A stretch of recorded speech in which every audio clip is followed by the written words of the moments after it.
Hoje vamos estudar gêneros literários, tá? A literatura surgiu para atender à necessidade humana de compreender melhor a realidade e de transmitir experiências. Todas as culturas em todo o mundo desenvolveram sua própria literatura, que inicialmente era oral. A literatura escrita, como conhecemos hoje, só foi produzida bem depois. Os textos literários dividem-se em gêneros. O conceito de gênero literário está ligado à forma e à função do texto escrito. A primeira teoria sobre o estudo desses gêneros surgiu com o filósofo grego Aristóteles. Foi ele que dividiu os textos em 3 grupos: o lírico, o épico e o dramático. Bem, nós vamos começar estudando o gênero lírico. O gênero lírico ele tem como objetivo o mundo interior do poeta, sendo, entre todos os gêneros literários, o mais subjetivo que existe.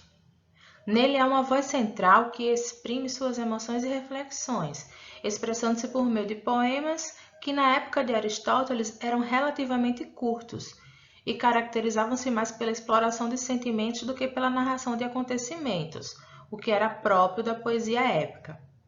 Aqui para vocês eu pontuei 4 características que eu considero as mais importantes do gênero lírico, tá? Para vocês conseguirem identificar em textos. O autor cria um eu poético que representa suas relações com seu mundo interior, revelando emoções e sentimentos de amor, raiva e ódio por meio das palavras, das imagens e do ritmo recriado. O assunto predominante é a expressão de sentimentos e de emoções, impressões subjetivas. As formas poéticas mais usadas são sonetos e canções. Elementos líricos podem aparecer em textos escritos em prosa. Bom, aqui eu tenho para vocês um exemplo de um texto do gênero lírico. Esse texto é um poema escrito por Vinícius de Moraes, chamado Soneto da Separação. Eu não vou fazer a leitura do poema porque vai ficar muito cansativo, mas aqueles que tiverem interesse, apertem aí pausa para fazer a leitura com calma do texto, ok? Mas olha só, vamos fazer só aqui alguns comentários. Esse texto a gente consegue observar que ele foi escrito, né? Ele é um poema, está escrito em versos, e na sua estrutura a gente observa que nós temos 2 estrofes com 4 versos e 2 estrofes com 3 versos. Essa é uma estrutura fixa chamada de soneto. E nós vimos lá nas características que os sonetos era a forma poética mais usada, né? Para identificar os gêneros líricos. A mensagem que esse texto também transmite é muito interessante, porque ele faz uma oposição entre o começo e o fim de um relacionamento amoroso. E esse fim ele se deu de forma bem repentina, causando sofrimento, né, no eu lírico. Então aí a mensagem que o texto transmite também nos deixa claro, também o caracteriza como sendo um texto do gênero lírico, porque aí está predominando a expressão de sentimentos, né, de emoções. Há impressões subjetivas, certo? Outro gênero literário que eu trouxe para vocês aqui que nós temos que estudar é o gênero épico. O gênero épico, ele focaliza o mundo exterior do poeta, totalmente oposto do que nós acabamos de ver no gênero lírico, né? Por isso ele se torna mais objetivo. Desde a perspectiva de um poeta observador, o mundo ele é descrito com seus acontecimentos, personagens, paisagens. Nas épocas gregas, sobressaíam heróis de caráter elevado, capazes de vencer todos os obstáculos, como Odisseu e Aquiles. O maior poeta épico grego foi Homero, autor dos poemas Odisseia e Ilíada, que vocês já devem ter ouvido falar, que se baseiam numa longa tradição oral e só assumiram forma escrita no final do século VI a.C. Na Ilíada, Homero narra o cerco à cidade de Troia, que durou por volta de 10 anos. Na Odisseia, o poeta narra as aventuras do herói Odisseu, ao retornar à sua casa após o término da Guerra de Troia. Trouxe aqui para vocês, pontuei algumas características do gênero épico. Olha só, a forma poética dessa composição oral chama-se epopeia. Os poemas épicos exigem a presença de um ouvinte e de uma plateia. O assunto deve ser um fato grandioso, localizado num passado distante, envolvendo guerras, aventuras e viagens. O herói deve ser um ente superior com características físicas e caráter social que o coloquem num plano superior a dos outros seres humanos. É tipo um semideus. As narrativas reunidas devem apresentar os acontecimentos heróicos vividos por deuses mitológicos que atuam como personagens. Os deuses tomam partido e interferem nas aventuras dos heróis, ajudando-os ou atrapalhando-os. Os poemas épicos preservam a cultura de um povo. Então aí nós temos um exemplo de gênero épico. Esse é um trecho da obra Odisseia, tá? De Homero, onde ele narra as aventuras de Ulisses, depois de quase 10 anos da Guerra de Troia, ele tentando retornar para o reino dele, para casa, para encontrar com a esposa e com o filho. Não vou ler o trecho todo para não ficar cansativo, mas a gente consegue observar, principalmente no início, quando ele se refere a Ulisses, né? Que Ulisses Sorleto, para quem não sabe, é esperto, sagaz, despojou-se dos trapos. Galgou de um salto a longa soleira, segurando o arco e a aljava. Aljava, para quem não sabe, é como se fosse um estojo onde se guardam as flechas.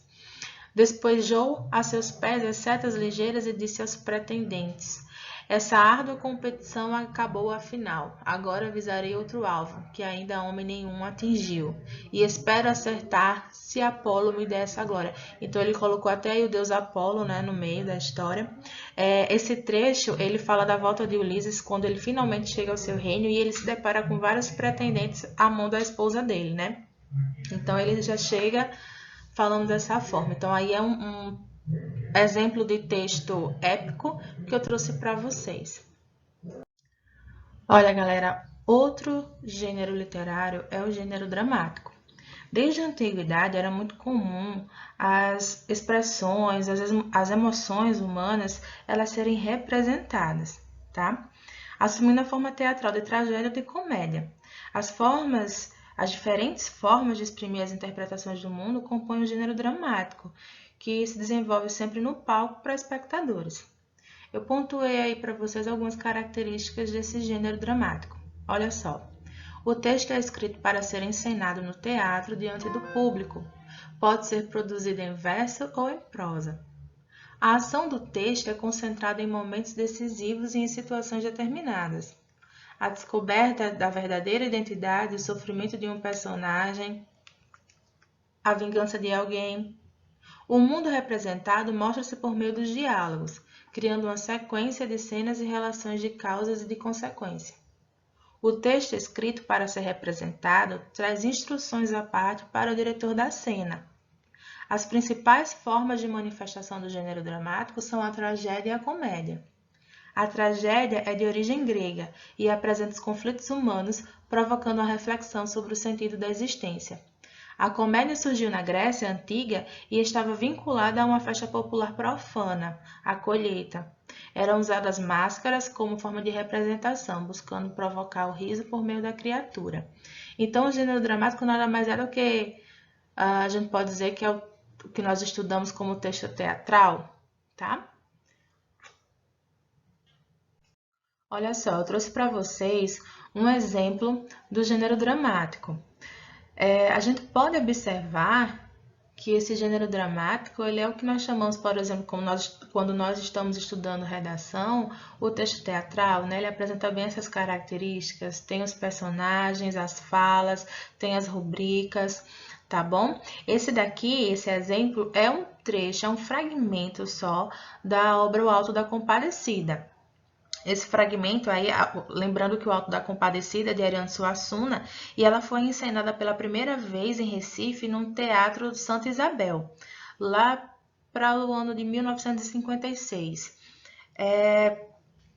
Essa é a cena, o momento, né, que João Grilo ele tenta convencer o padre e o sacristão a enterrar o cachorro da mulher do padeiro.